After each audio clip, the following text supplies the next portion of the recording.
လောကမှာမရှိတာထက်မသိတာကခက်တယ်တဲ့မသိတာထက်လေမသိကျင်တာကပိုးခက်တယ်မသိတာကသိကျင်စိတ်ရှိရင်သင်လို့တတ်နိုင်ပါသေးတယ်မသိကျင်တာကတော့သင်ဖို့လဲမလွယ်ဘူးပေါ့ဒါကြောင့်မသိတာထက်မသိကျင်တာကပိုးခက်တယ်လို့ဆိုတယ်အဲ့ဒီမသိကျင်တာထက်ကတော့သိကျင်ရောင်ဆောင်သူကအခက်ဆုံးလို့ဆိုတယ်ဒါကြောင့်ဘယ်တော့မှမသိပဲသိကျင်ရောင်မဆောင်ပါနဲ့မတတ်ဖဲတတ်ချင်ရောင်မဆောင်ပါနဲ့မသိတာမတတ်တာကိုမသိပါဘူးမတတ်ပါဘူးလို့ပြောရတဲ့အရာသာဟာအလွန်ချိုမြိန်တဲ့အရာသာရှိပါတယ်မသိပဲမတတ်ဖဲသိဟန်တတ်ဟန်ဆောင်ထားမယ်ဆိုရင်တော့လှကျင်တာလူအထင်ကြီးခံကျင်တာနဲ့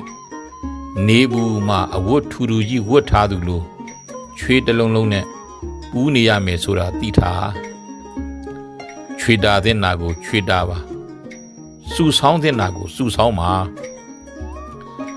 အားလုံးလိုသိထားကြတဲ့ကြပြလေးတစ်ပုဒ်ရှိတယ်လောက၌တွင်ပြားနဲ့ရင်ကို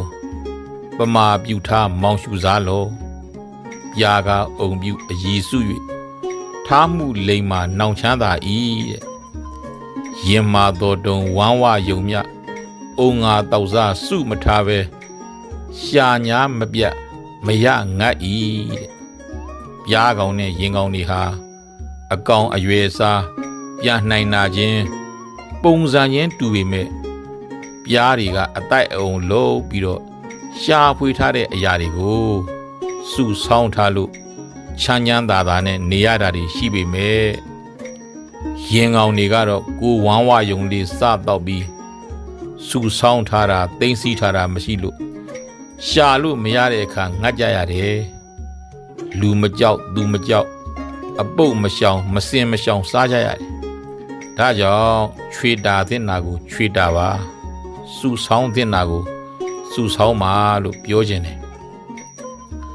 လောကမှာမဖြစ်နိုင်တာတွေဆိုတာလဲရှိနိုင်ပါတယ်ဒါပေမဲ့မဖြစ်နိုင်ပါဘူးဆိုပြီးတော့လွယ်နဲ့တော့လက်မလျှော့ပါနဲ့လွယ်နဲ့မလုတ်ခင်ကလက်လျှော့တဲ့အကျင့်မရှိပါစေနဲ့အရာရာကိုမဖြစ်နိုင်ပါဘူးဆိုတာတွေကြီးမြင်လာတာများရင်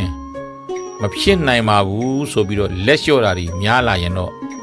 ဖြစ်နိုင်တာတွေပါရောပါသွားလို့ဆုံးရှုံးနစ်နာတာတွေခံစားလာရလိမ့်မယ်ဒါကြောင့်ဘယ်အရာကိုမှ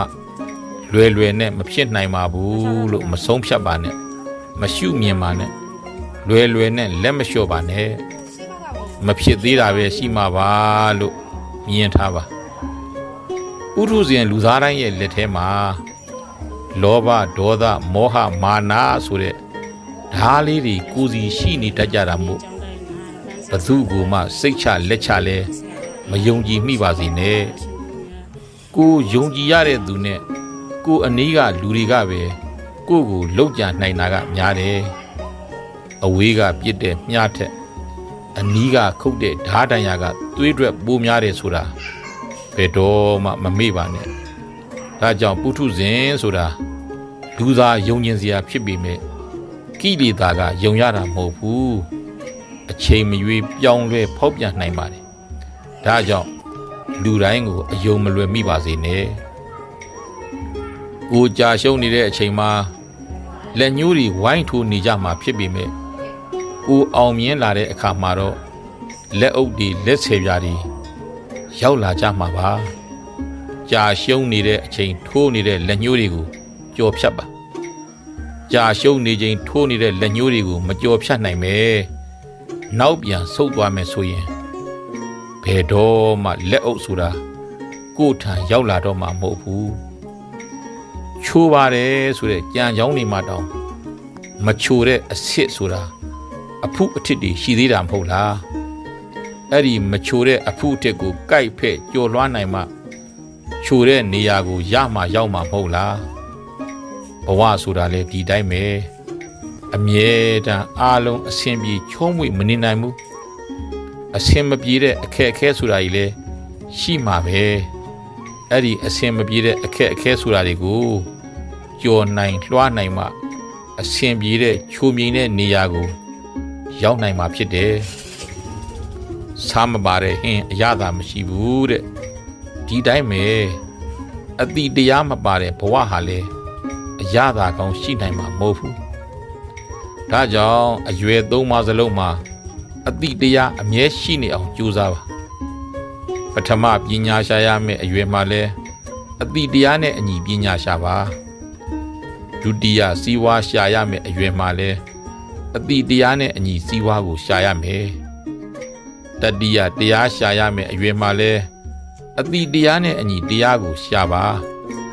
ဘယ်တော့မှတရားမဲ့ပညာမရှာမိပါစေနဲ့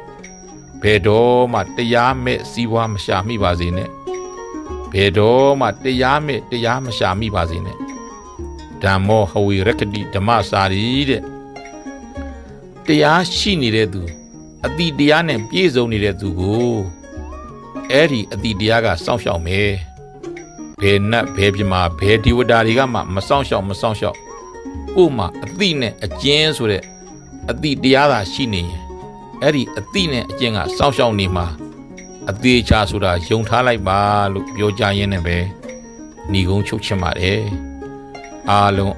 အတိနဲ့ဓမ္မကိုဘဝနဲ့အတူထားပြီးတော့ဘဝကိုဖြတ်သန်းနိုင်ကြပါစေလို့ဆန္ဒပြုရင်းဏီကုန်းချုပ်လိုက်ပါတယ်